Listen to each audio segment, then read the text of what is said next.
I showed a video of a woman in Chicago bitching and moaning about the Obama Presidential Library, and she mispronounced the name Wabash, which is a street in Chicago. So that's the background you need for this comment, which says the president being black really did break some white people's brains, and it's Wabash. Yes, it's Wabash.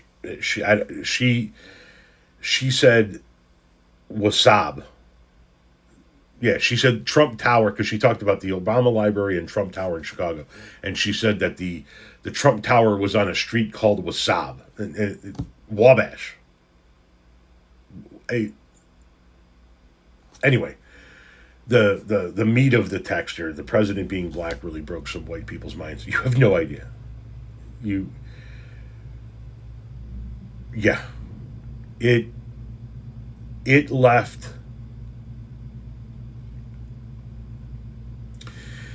It left an emotional crater in some people's minds that is never going to go away.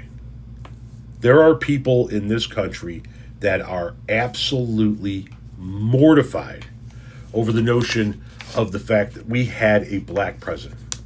Could be Obama, could be Herman Cain. Doesn't matter. If they're black, according to these people, he doesn't belong in the White House. And we were talking about, Obama and Trump and that whole thing. With Trump, I believe that there was an element of racism to it, but I also believe it was very, very personal for Trump. Obama ripped Trump apart at that White House Correspondents' Dinner after years of Trump shitting on Obama from a birth certificate standpoint and all of that. Obama stood up on that stage and got raucous laughs, and the crowd loved it as he was ripping Donald Trump apart, and Donald Trump took that shit personally, and it got amplified because it was a black man. I guarantee you that when that night was over with, Donald Trump was somewhere, N-word and this and N-word, and you believe that fucking N-word and this, but I guarantee you that's how that night went. And the racial crater, like I said, that was created in the minds of so many white people in this country because a black man was in the White House. That video that everybody has used at some point in time of the I don't know if he's Chinese. I think he's a Chinese gentleman, and he slaps a shoe down and he goes, emotional damage.